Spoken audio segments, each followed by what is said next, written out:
I used to believe that being good meant being useful, that if I worked hard enough, gave enough, kept the peace long enough, love would eventually find its way back to me. It took me 30 years to realize that in my family, love was conditional, and usefulness was a currency that expired the moment I stopped paying. My name is Erin Walker. I'm 30, and for most of my life, I was the good daughter, the one who remembered birthdays, paid for last-minute emergencies, and kept her voice soft so no one would call her difficult. I lived in Cleveland, Ohio, in a modest apartment downtown that I could barely enjoy because every time I tried to, someone from my family needed something. Before I tell you what happened, do me a favor, subscribe, and share this story if you've ever felt like the backbone of a family that never even noticed you were breaking. Trust me, you're not alone. I grew up in a 3-bedroom house just outside the city quiet streets, same neighbors for decades, everyone pretending to be fine. My father, David Walker, worked at a regional bank before he retired. He liked rules, order, and being right. My mother, Margaret, stayed home and believed that good daughters kept the family glued together. Then there was Ryan, my older brother, the golden boy who could do no wrong, and Lily, the youngest, who was born smiling and never stopped getting her way. And me? I was the glue. Invisible until I stopped sticking. Thanksgiving was always the same. Mom stressing over the turkey, Dad complaining about traffic, Ryan talking about his potential like it was a career, and Lily scrolling through her phone pretending to be too busy to help. That year, though, I noticed something different in myself, a tiny pulse of resentment that I tried to swallow with wine. Dinner had just started when Mom said, "Ryan's thinking of getting his MBA. Isn't that exciting?" Dad grinned proudly. "He's got a mind for leadership. Always has." Ryan smirked, his glass raised. "Well, someone has to take care of this family, right?" Everyone laughed. Everyone except me. I'd paid off Ryan's car loan 3 months earlier, after he'd been laid off again. I'd also just wired tuition money for Lily's art school in Chicago and sent Mom a check for the new heating system because she'd said, "We're too old to freeze, honey." I stared at the table, at the perfectly roasted turkey, the golden skin I'd paid for, the candles I'd bought, the wine I'd brought. It wasn't vanity, it was exhaustion. The kind that creeps into your bones and whispers, "You're not a person here, you're an ATM with emotions." "So, Erin," Dad said, snapping me back, "how's work? Still hiding behind those computers all day?" "Not hiding," I said, forcing a smile. "We just launched a new analytics program. It's doing well." "Of course it is," he said, nodding in that patronizing way. "You've always been independent." He made it sound like a flaw. Mom sighed, cutting into her slice of pie. "You work too much, sweetie. One day you'll regret putting your career before family." The word family hit me harder than I expected. I wanted to ask, what family? The one that calls when they need money, or the one that forgets to invite me to Ryan's birthday dinner until the bill comes? Instead, I just said softly, "Maybe." Lily looked up from her phone long enough to say, "Can you Venmo me? My landlord's being a jerk again." Dad laughed. "See? She's resourceful like you, Erin." That was my cue. I excused myself to the kitchen, pretending to need water.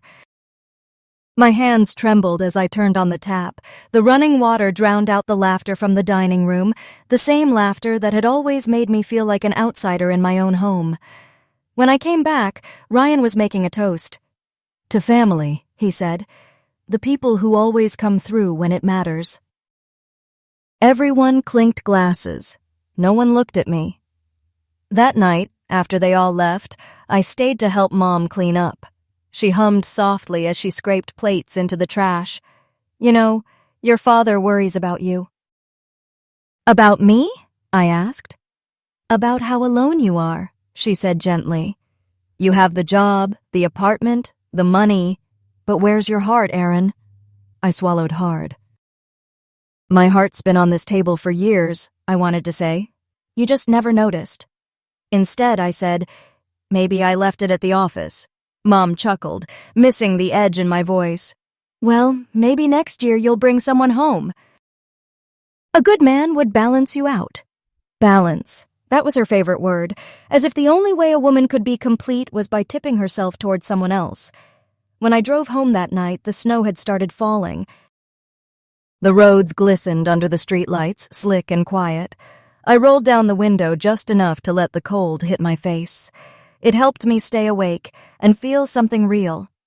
I got home to a pile of unopened mail on the counter. Bills.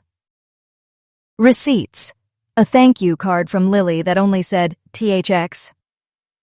I laughed bitterly, tore it in half, and tossed it in the trash. I made tea, sat by the window, and stared at the city lights. From up here, Cleveland looked almost peaceful, like a place where no one owed anyone anything. But I knew better. Every light probably hid a story like mine, someone giving more than they had just to feel included. My phone buzzed. A message from Mom. Don't forget to send that payment for Lily's books before Monday. Love you, love you. 2 words she used like currency. I didn't reply. I just watched the screen go dark. For the first time, the silence didn't scare me. It comforted me. I thought of the toast Ryan made family always comes through. Maybe he was right, just not in the way he meant. Because that night, something inside me came through too. A quiet resolve, small but solid. I didn't know it yet, but that was the night I stopped being the good daughter. I didn't plan on breaking. I thought I could keep carrying them forever.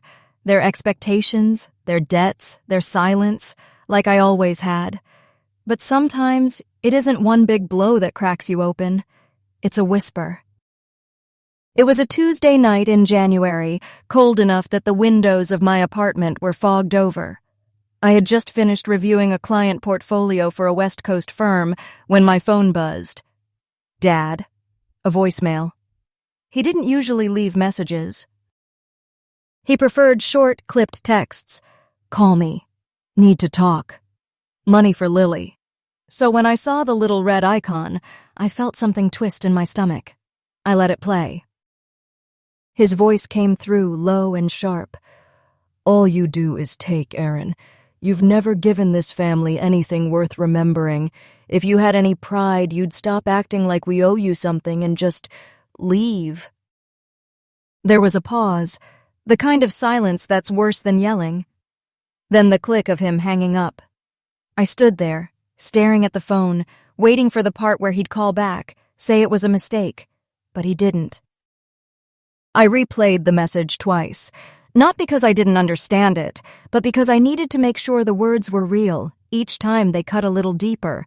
My first instinct was to call him back, to defend myself, to remind him about the car I paid off, the tuition I covered, the house I helped fix.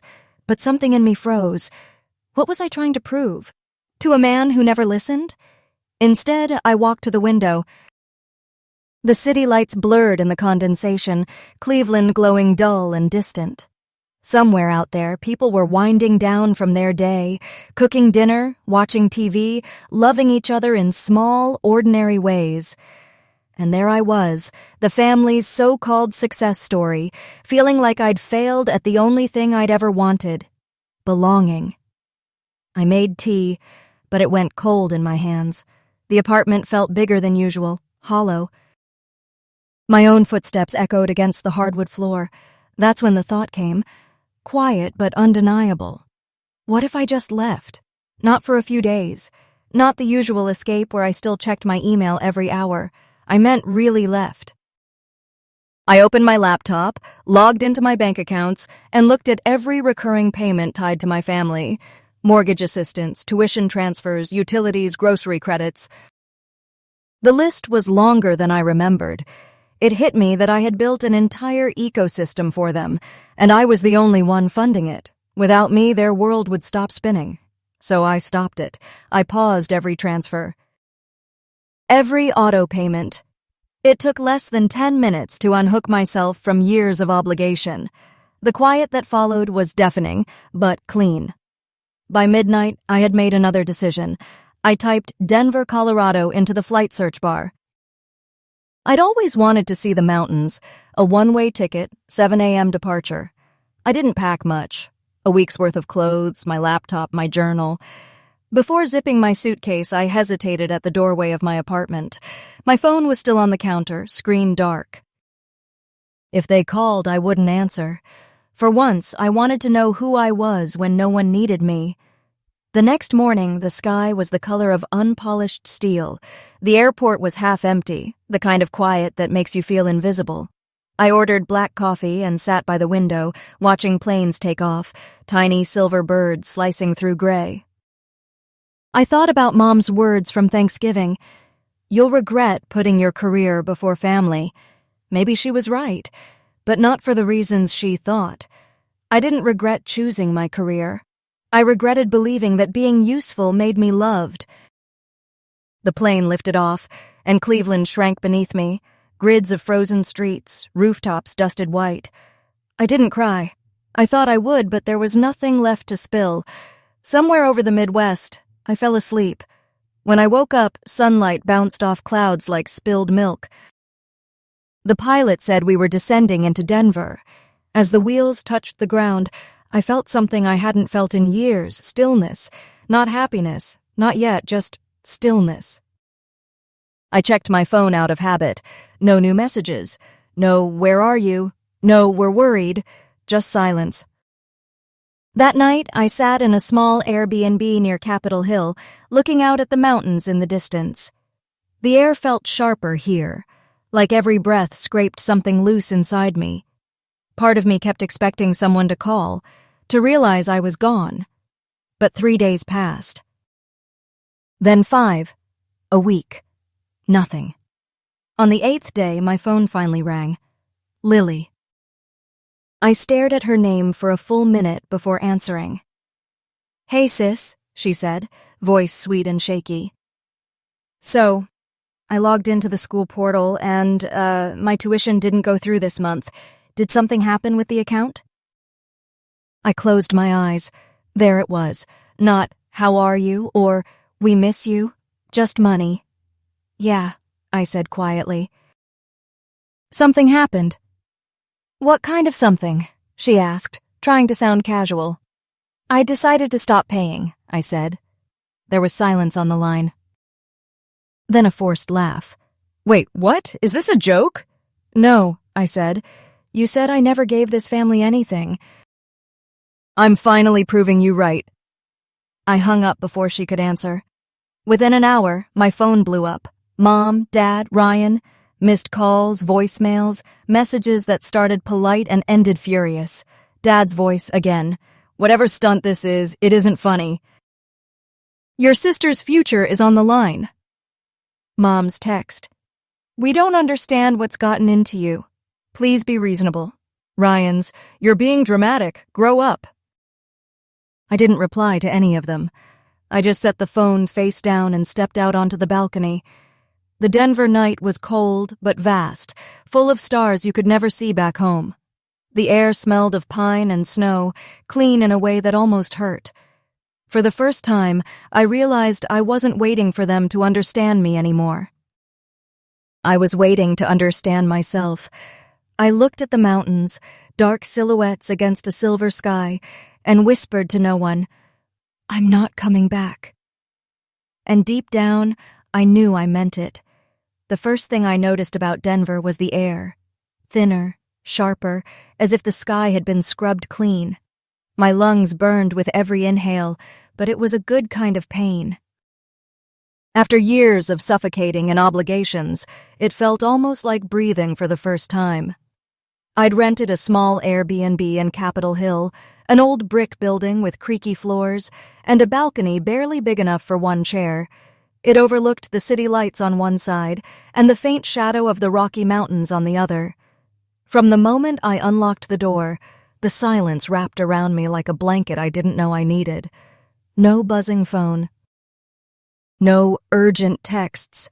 No voices calling my name from another room. Just me. And the soft hum of a city that didn't expect anything from me.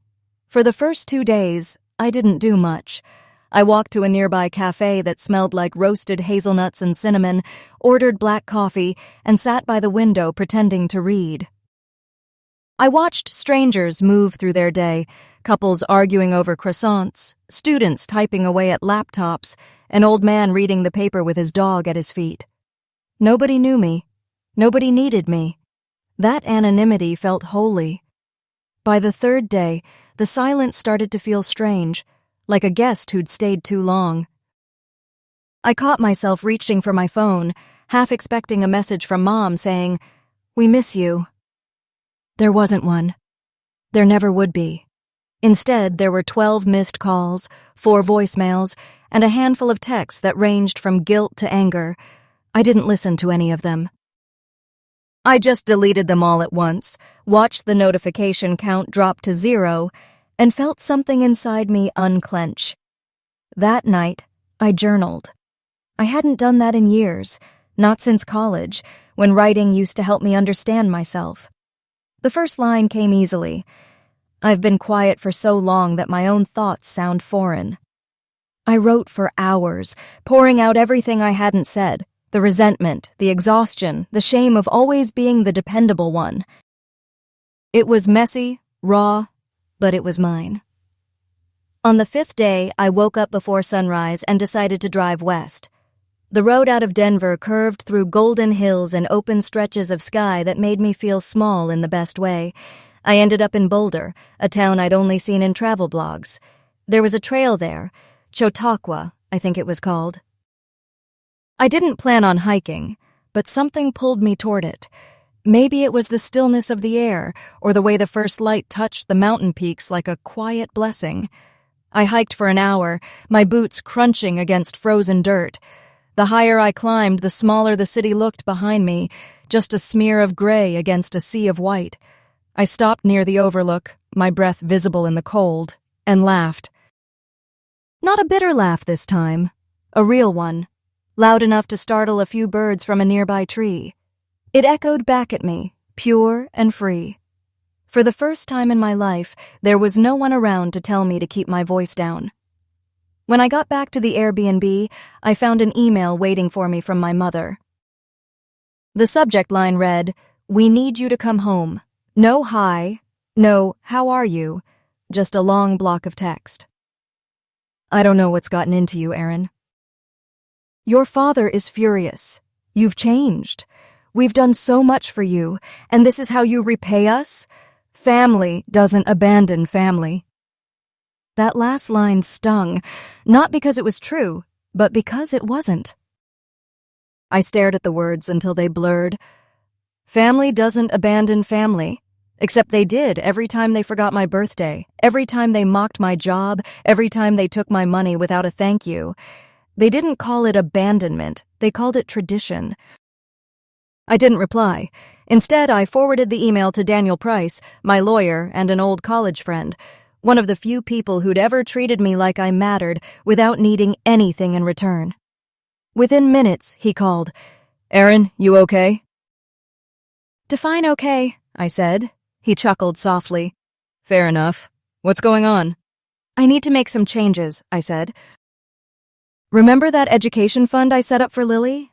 I want to transfer it, all of it, to a scholarship program for first-gen college students, the kind who actually need it." There was a pause. "You sure about that?" "Completely." I could almost hear his smile through the line. "I'll take care of it." After the call, I sat there for a long time, the glow from my laptop flickering across the room. I realized I didn't feel guilty, just light. The next few weeks settled into a quiet rhythm. I woke early, brewed coffee, and walked to the park down the block. Some mornings I watched the sunrise. Other days I sat on a bench feeding crumbs to pigeons, just to remind myself I existed outside of usefulness. Every now and then, guilt crept in. That old familiar whisper. They're your family. Maybe you went too far. But then I'd think about that voicemail, about Dad's voice dripping with contempt, and the feeling would fade like smoke. Denver began to feel like more than a pause. It felt like a reset. I started taking small freelance contracts, working remotely. My clients were polite, respectful, grateful, 3 things my own family had never been. On my 3rd week there, I found a little bookstore tucked behind a bakery. The owner, an elderly woman with silver hair and thick glasses, smiled when I walked in. "You new around here?" "Kind of," I said. "Well," she said, handing me a mug of tea she'd brewed herself, "welcome to the quiet side of life." That night, I thought about her words, the quiet side of life. I realized I'd been living on the noisy side for so long, always explaining, fixing, rescuing. I'd mistaken noise for connection. Here, silence didn't mean loneliness. It meant freedom. One evening, while sitting on the balcony watching the sunset paint the sky in burnt orange, I opened my phone out of habit. A few new messages blinked on the screen. My father again, my mother, even Ryan. I didn't open them. I scrolled instead to Daniel's contact and typed a message. "Can we talk about the lake house paperwork?"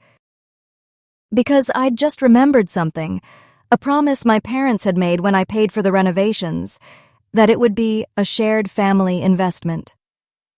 And as the last light faded behind the mountains, I realized something else too. It was time to start collecting receipts. Silence has a sound. It's not empty like I once thought. It hums, low and steady, like a heartbeat you didn't realize was yours. After that email from Mom, I expected to feel guilt, maybe even loneliness.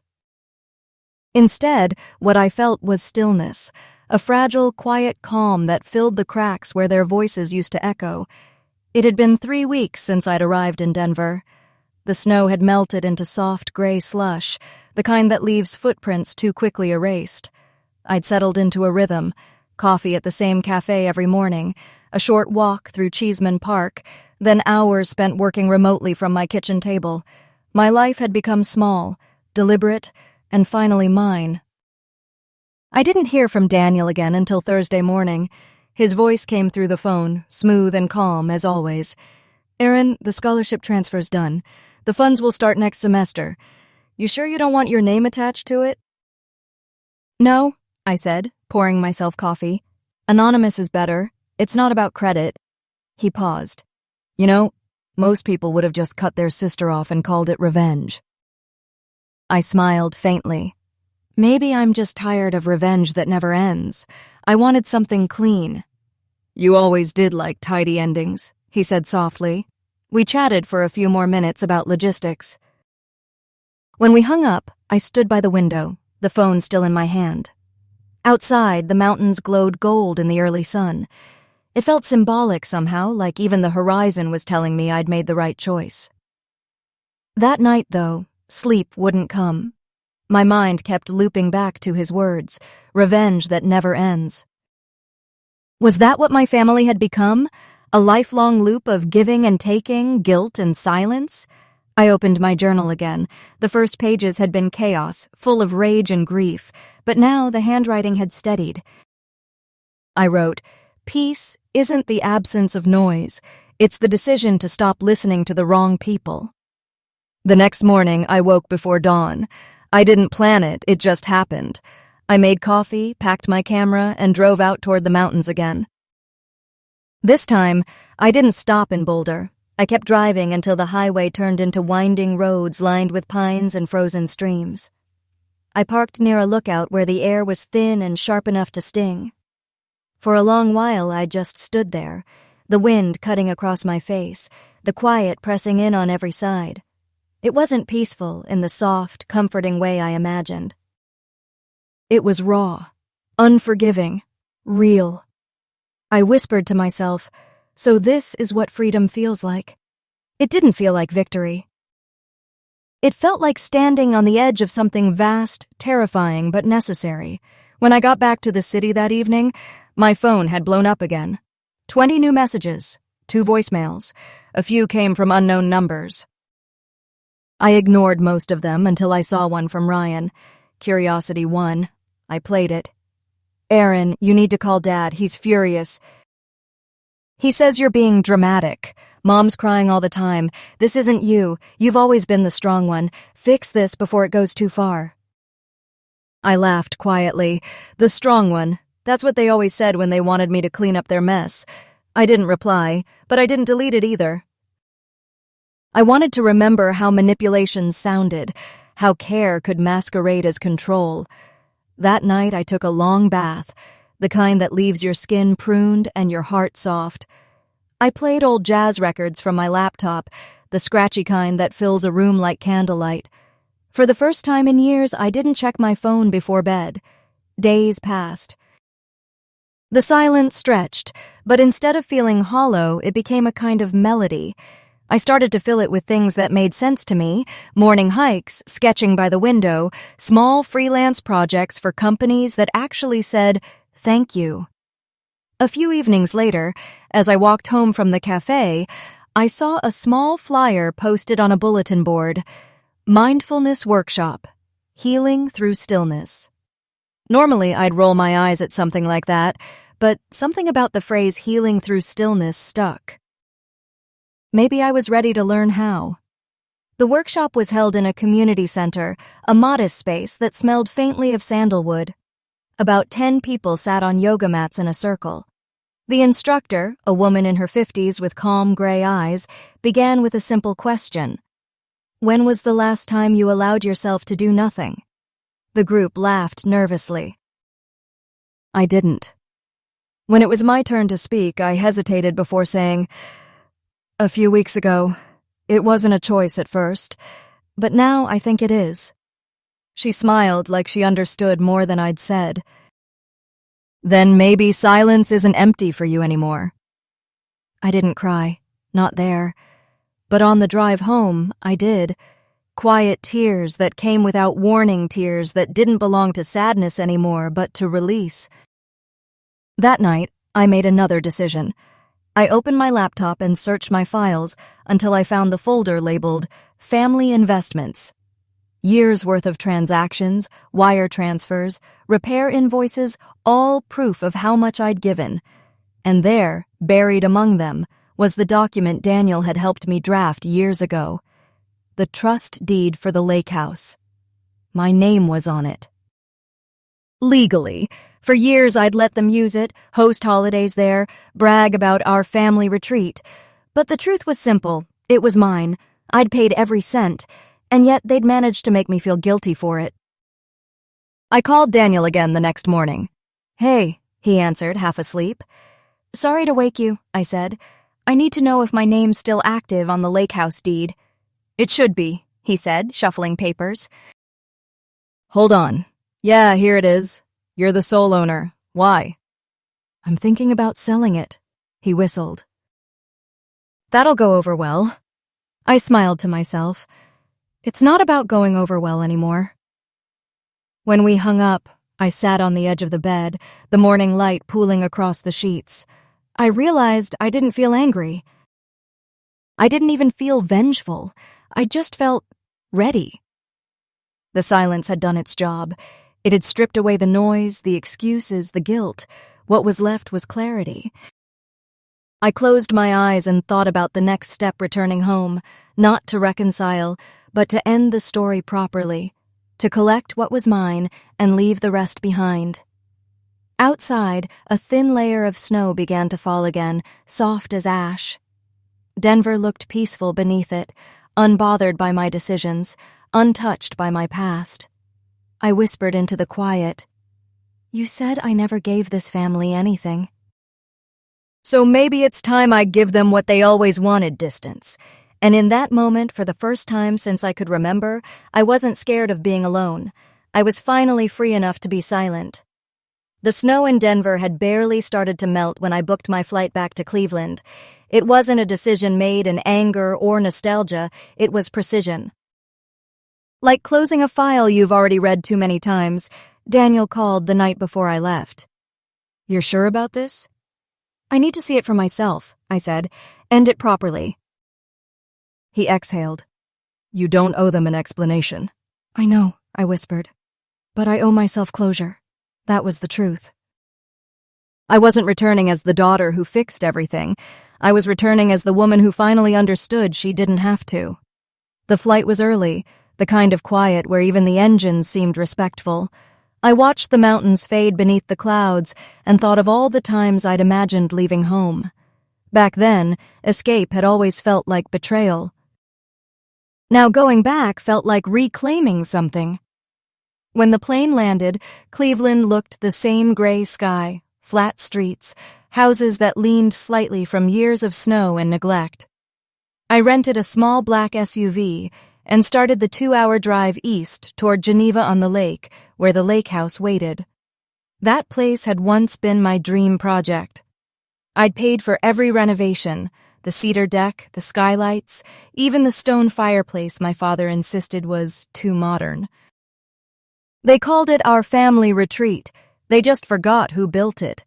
As I turned onto the familiar gravel road, the air thickened with memory, the smell of pine, the hiss of tires on wet ground. When the house came into view, I stopped the car. The shutters were still blue, but the paint had started to peel. A cracked wind chime dangled from the porch. It looked less like a sanctuary and more like a monument to exhaustion. I walked inside using the spare key Mom once hid in a fake flower pot. The air was stale, the kind of heavy quiet that belongs to abandoned places. Dust floated in the sunlight like ghosts of old conversations. I moved through each room slowly, taking pictures with my phone, the living room, the kitchen, the guest bedrooms. Every corner whispered, "You gave us everything." I found a family photo on the mantel taken 2 Christmases ago, matching sweaters, forced smiles. I remembered that day vividly. I'd paid for the photographer, the catering, the gifts under the tree. When Mom posted the photo online later, she'd cropped me out, said it was for symmetry. I turned the frame face down and kept walking. By the time I stepped outside again, the wind had picked up, carrying the smell of the lake. I sent Daniel the photos. "Everything's ready," I texted. "Start the paperwork." He replied within minutes. "Got it. Sale listing goes live Monday." As I got back into the car, I caught my reflection in the rearview mirror. I didn't look angry or triumphant, just steady. That scared me a little. I had expected fireworks, closure wrapped in satisfaction. Instead, I just felt like someone crossing a finish line alone. On the drive back into the city, I hesitated before turning toward my parents' neighborhood. I hadn't planned to go there yet. But something inside me, the same stubborn instinct that once made me pay their bills without being asked, wanted to see them. Their house looked exactly as it always had. Neat lawn, cracked driveway, porch light that flickered from a bad wire. Ryan's old pickup truck sat in the driveway.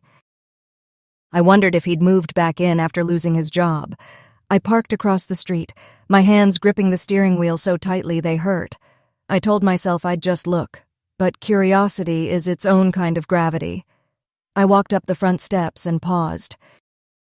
Through the window, I could see them in the living room, Dad in his worn recliner, Mom knitting something yellow, Ryan sprawled on the couch scrolling his phone. Lily wasn't there. Their voices carried easily. Dad's tone was sharp.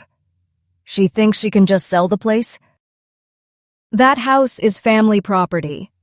Ryan laughed. "Technically her property. You signed it over years ago, remember?" "I only did that because she offered to pay for the renovations," Dad snapped. "Doesn't mean she can throw it in our faces now." Mom's voice trembled slightly. "Maybe she just needs time. You know how sensitive she's always been." "Sensitive?" Dad scoffed. "Ungrateful. More like it. Always acting like money makes her special." My throat tightened. I should have walked away right then, but I couldn't. Hearing them talk about me like I wasn't real, like I was some inconvenient fact they needed to twist into a villain, it stung in a way I didn't know words could. Ryan spoke again, quieter now. "You think she'll come back?" Dad grunted. "Oh, she'll come crawling back. People like her always do, once she realizes she's got no one else." That was it. The last line. The one that made something inside me finally snap not in rage, but in resolve. I backed away from the window before they could see me. The cold hit my face like a wake-up slap. I walked back to the car, each step steadier than the last. By the time I slid into the driver's seat, my hands had stopped shaking. I looked at that small, familiar house, the place where I learned to make myself smaller, and whispered, "You're wrong. I'm not coming back." The drive to downtown Cleveland felt longer than usual, as if the city itself was testing my conviction. I stopped by the lake on the way, parking near the pier where Dad used to take us fishing. The water was dark, restless. I stood there until the cold sank through my coat, trying to decide if I felt grief or relief. Maybe both. My phone buzzed again, Daniel. "Everything's set. Listings approved. You'll get the documents tomorrow." "Thanks," I said. He hesitated. "Erin, are you okay?" "I think so," I said, then smiled faintly. "It's strange, but I think this is the first time I've been okay for the right reasons." When I checked into a small hotel that night, I didn't unpack. I just sat by the window, watching the snow drift lazily through the streetlights. Each flake looked like a tiny piece of forgiveness I hadn't realized I owed myself. I thought about calling Lily. Some part of me still wanted to believe she might understand, but I knew better. Understanding required empathy, and in our family, empathy was always the first thing to run out. Instead, I opened my journal again and wrote, "Closure doesn't come from them saying sorry. It comes from me no longer needing them to." By the time I put the pen down, I knew what came next. It wasn't reconciliation. It wasn't revenge. It was accountability. The following morning, I emailed Daniel. "Proceed with the sale of the main house, too. Let's make everything official." Because if my family had taught me anything, it was that silence only worked when it was backed by action. By the time the auction day arrived, I had stopped rehearsing what I'd say to them. There was nothing left to explain. You can't reason with people who only hear what confirms their story of you. The morning air was brittle, the kind of cold that felt more like glass than wind. I parked across the street from the lake house, the same house I once called my proudest achievement, and just sat there, watching my breath fog the windshield. The front lawn was dotted with tire tracks and footprints. A white notice of foreclosure auction sign stood near the porch, tilting slightly in the wind. It looked small against the house's cedar siding, like a paper cut on the body of something already dying. Daniel's car was already in the driveway. I saw him talking with a middle-aged woman holding a clipboard, someone from the auction firm, judging by her professional stiffness. He waved when he noticed me. I stepped out, my boots crunching over frost. "You don't have to be here," Daniel said as I approached. "I know," I replied. "That's why I need to be." Inside, the house looked emptier than before.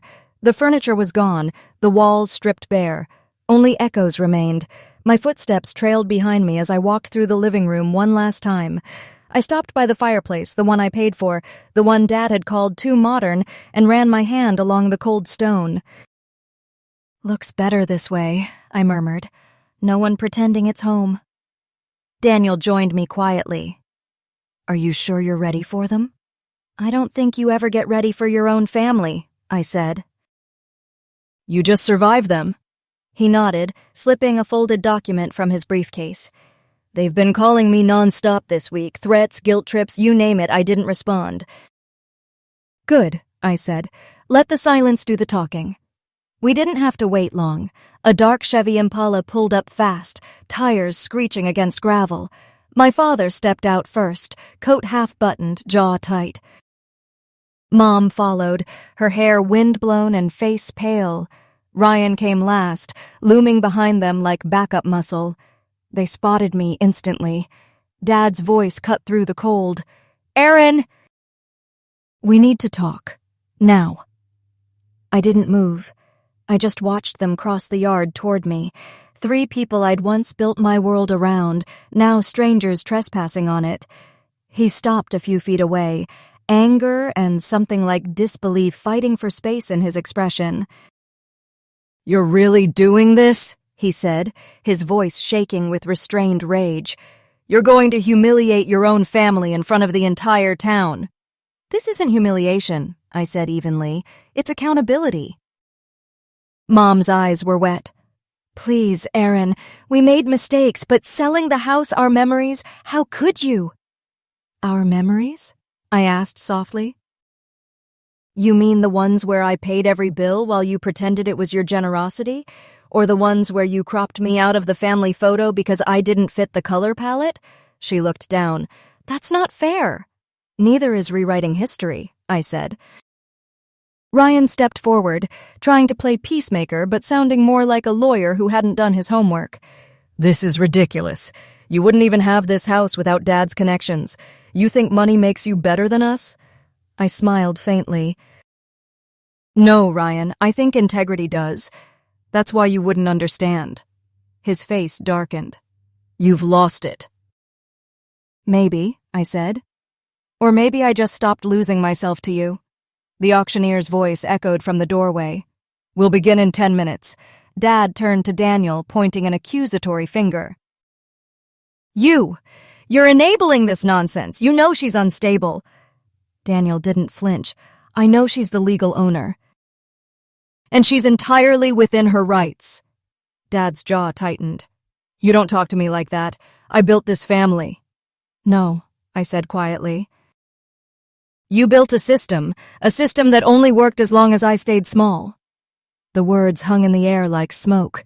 For once, no one interrupted. Mom's voice broke the silence. Erin, honey, we're still your family. You can't just erase us.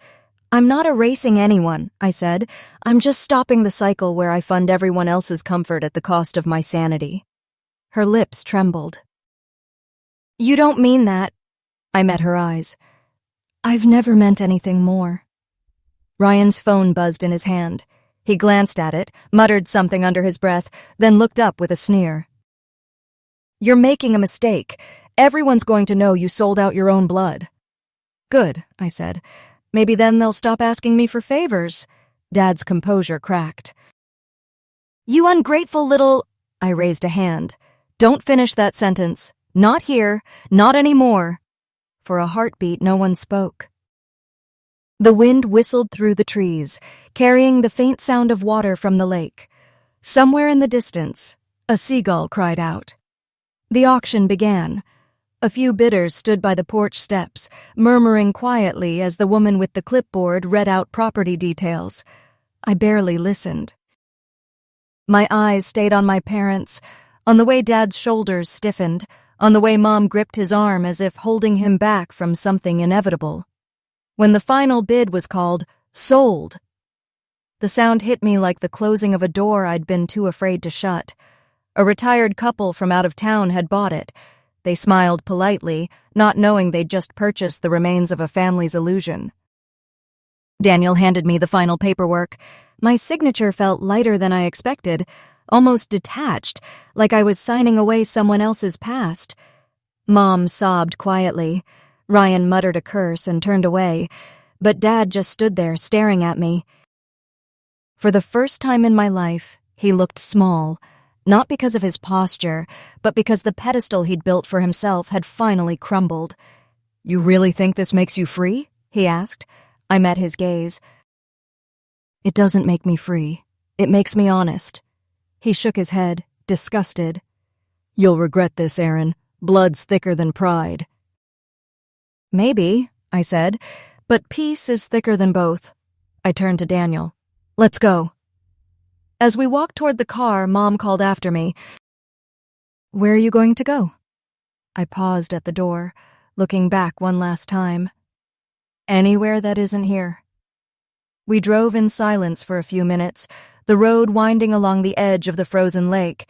The reflection of sunlight off the water flickered through the window like shards of glass. Daniel finally spoke. You okay? I don't know, I said honestly. It doesn't feel like winning. It feels like ending a war no one else knew we were fighting. He nodded. That's what peace usually feels like. I glanced out at the lake, its surface rippling under the pale winter sun. It's strange, I said softly. I used to dream about building a life big enough for everyone to fit inside. Now I just want one small enough that I can breathe. He smiled. Then you're already there. The rest of the drive passed in silence, not the heavy kind that used to suffocate me, but a quiet that felt earned. When we reached the main road, I rolled down the window. The wind rushed in, cold and sharp, washing the last traces of their voices from my mind. Behind me, the house stood still against the sky, empty, unclaimed, finally honest. And as we drove away, I realized that closure wasn't something you waited for. It was something you created, one signature, one goodbye, one clean breath at a time. 3 weeks after the auction, I got the first message from Emma, my cousin. "They're panicking," she wrote. "Your dad called my mom in tears. He said the bank froze their account. I thought you should know." I read it twice before responding. "Thanks for letting me know. I hope they finally understand that silence has a cost." Then I put my phone down. I didn't feel triumphant. I felt empty, like someone who had finally removed a splinter that had been buried too deep for too long. Relief hurt more than I expected. By then, I was living in Portland, Oregon, in a small apartment overlooking the Willamette River. The move hadn't been planned, it was instinct. After closing everything in Cleveland, I wanted to start somewhere green, somewhere where even the rain felt like permission to slow down. Portland fit. The mornings here smelled like wet pavement and coffee. My new place had wide windows, plants I kept forgetting to water, and shelves stacked with secondhand books. I worked remotely for a consulting firm, quiet, steady work that didn't drain me. For the first time in years, I had money sitting in my account that no one else could touch. But peace came with a strange side effect, the temptation to look back. I told myself I wouldn't, but one night, curiosity won. I opened social media. The first thing I saw was a vague post from Ryan, a blurry photo of a moving truck in front of our parents' house, captioned, "When people destroy their own family for money, the universe takes care of the rest." The comments were full of sympathy. "You deserve better, bro." Family always gets you in the end. Not one of them knew the truth. I almost typed something, a short line that said, "Funny, I don't remember you paying a single bill." But I stopped. I'd promised myself silence, and I was keeping that promise. A week later, Emma called. "Erin, I know you don't want updates, but you should probably hear this." "What now?" "Ryan got fired. Again." "He's been missing shifts trying to fix things at home." I sighed. "And Lily?" "Her college finally pulled the plug. No tuition, no classes." I swallowed. "And my parents?" "The mortgage on the house bounced. The bank's moving fast this time. They might lose it." I leaned back in my chair, the words hitting harder than I wanted to admit. "They'll figure something out," I said. Emma hesitated. "Do you want them to?" I didn't answer. Because I didn't know. That night, I went for a walk along the river. The air was damp, full of that soft mist that Portland wears like perfume. Couples passed me holding hands, laughing. Somewhere nearby, a street musician played slow blues on a saxophone. I thought about my family, their voices, their laughter, their chaos, and for the first time I didn't feel like I was missing out. I felt free, but underneath that freedom, there was still grief. Not for them, but for what could have been if they'd ever seen me for who I was, not what I gave. When I got home, I found an email from Daniel waiting. Subject, finalized. The sale of the primary house is complete. Proceeds transferred. They can't contest the lien. The paper trail's airtight. You did everything by the book, Erin. I smiled faintly, replying, "Thank you, Daniel, for everything." He wrote back almost immediately, "You did the hard part. I just handled the paperwork." He was right. The hard part wasn't the legal battle. It was choosing myself over them and staying chosen. Over the next few days, the calls from unknown numbers slowed, then stopped. My voicemail emptied. The noise that had defined my life for so long finally went silent. It was almost too quiet. Then, one afternoon, I received a certified letter. No return address, but I recognized the handwriting instantly, my father's. I considered throwing it away, but curiosity, and maybe a faint sense of finality, made me open it. The letter wasn't angry. It was formal, detached. "We are requesting a meeting to discuss the breakdown of our family dynamic," it began, like a memo. Then came the real purpose. "We also believe that, given our emotional investment in the lake house, we are entitled to a portion of the proceeds." I laughed out loud, a dry, humorless laugh that startled even me. I forwarded the letter to Daniel with a single note. "Remind them emotional equity doesn't hold up in court." He replied with a smirk emoji and the words, "Already drafting the reminder." That night, I sat by my window with a cup of tea, watching the rain stripe down the glass.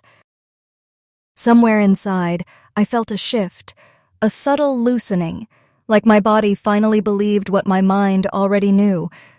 I was done. A few days later, Emma called again. "They're moving out," she said softly. "The bank gave them 30 days. Mom said they didn't even pack everything." "Just left." I nodded, even though she couldn't see me. "Some things you can't pack," I said, like pride. She hesitated. "Do you ever think about forgiving them?" "Every day," I admitted. "But forgiveness isn't the same as reconciliation." Silence hummed between us. Then she said, "You did the right thing, you know." "I know," I whispered. "It just doesn't feel like it yet." After the call, I opened my journal again. My handwriting had changed, calmer, steadier, no longer desperate. I wrote, "You don't rebuild peace by fixing broken people. You rebuild it by refusing to be broken again." Days turned into weeks. I found new routines, new friends, new rhythms. I learned to cook for one without feeling lonely, to wake up without checking for missed calls, to spend money on things that were mine alone, like a small painting from a local artist that now hung above my desk. Sometimes, in the quiet mornings, I'd think of the lake house. I wondered if the new owners had repainted, if they'd filled the empty rooms with laughter. Maybe that was the point of letting go, not to destroy what was, but to make space for what could be. One Saturday, while grocery shopping, I saw a young woman arguing on the phone, her voice trembling, her free hand clutching her wallet. "I can't keep paying for everyone," she said, tears in her eyes. I froze because I knew that voice, that exhaustion, that breaking point. When she hung up, I caught her eye and smiled gently. "It gets better," I said. She frowned. "What does?" "Learning to stop apologizing for saying no." She didn't understand yet, but she would. We all do, eventually. That night, as I cooked dinner, rain pattered softly against the windows again. I turned off my phone, set the table for one, and whispered to the quiet apartment, "This isn't loneliness, it's peace." And this time, I believed it. It had been 6 months since the lake house auction, and spring had just begun to stretch its fingers across Portland. The rain came softer now, like a habit the sky couldn't quite quit, and the trees along the river shimmered with new leaves. Life had found a rhythm again, quiet, steady, unhurried. My days began with coffee and the smell of wet earth, followed by the familiar click of my laptop keys as I worked. Sometimes I'd take long walks after lunch, letting the city unfold around me, the chatter of a nearby market, the laughter of children splashing in puddles, the hum of bikes passing by. I'd started teaching a virtual finance course for women trying to build independence. It wasn't glamorous, but it was grounding. Each time I watched one of them realize she could take control of her money, I felt something inside me heal. The past no longer haunted me, but it still existed, like a scar that doesn't hurt anymore, yet still catches the light when you turn your hand just right. Then one quiet afternoon, as sunlight filtered through the curtains, an email notification blinked across my screen. From Lily Walker. Subject, no title. My chest tightened before I even clicked it. "I don't expect a response. I just wanted to say I get it now. I know you were trying to help even when it didn't look like it. I'm sorry for everything, for the lies, the money, the things I said about you. You didn't deserve that." I hope you're happy, wherever you are." For a long time, I just stared at the words. My sister, the same girl who once accused me of ruining her life, had finally found the courage to apologize. And the strange thing was, I didn't feel anger or triumph. I felt stillness. I reread it once more, then clicked archive. Not delete, not reply, just archive. Because forgiveness wasn't about erasing the past, it was about no longer needing to reopen it. That night, I poured myself a cup of chamomile tea and stepped out onto the balcony. The sun was setting over the river, bleeding gold into the rippling surface. The breeze carried the faint smell of rain mixed with blooming lavender from the neighbor's garden. I thought of the girl I used to be, the one who stayed up late checking her family's bills, the one who thought love was something you earned by sacrifice. I barely recognized her anymore. A small voice inside me whispered, "You did it. You broke the cycle."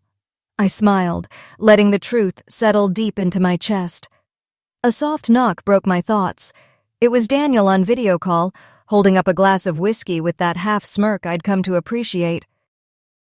"Celebrating another clean audit," he said, "but something tells me you've got your own reason to celebrate."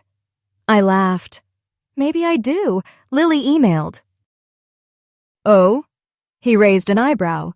"The apology kind?" "The kind that doesn't need an answer." He nodded slowly. "That's the best kind." We talked a little longer about work, about life, but mostly we just sat in comfortable silence, both knowing some stories don't need tidy endings to feel complete. After the call, I stayed outside until the stars began to appear, tiny silver freckles scattered across a navy sky. Somewhere deep inside, I realized I was finally at peace. Not the kind that comes when everyone forgives you, but the kind that arrives when you forgive yourself for staying too long in places that kept you small. I closed my eyes and whispered into the night, "Peace isn't what you find, it's what you choose." And this time, I meant it. If there's one thing this journey taught me, it's that peace doesn't come when the noise stops. It comes when you stop responding to it. For years, I thought love meant sacrifice, that family meant endurance, and that boundaries were a form of betrayal. I was wrong. Sometimes love means walking away before you disappear completely. Sometimes forgiveness isn't a door you open for others, it's the one you finally close for yourself. And sometimes the most radical act of kindness you can do is to protect your own peace, even if no one understands it. I used to think I lost everything when I walked away, my family, my purpose, my worth, but now I see that I didn't lose anything. I simply returned everything that was never mine to carry. If you've ever been made to feel small for choosing yourself, remember this. Peace isn't selfish. It's survival. It's the space where healing finally starts. So if my story spoke to you, don't forget to like, subscribe, and share it with someone who might need this reminder. And tell me in the comments, what does peace mean to you? Because maybe, just maybe, that's how healing begins. When we start talking about the silence we once feared,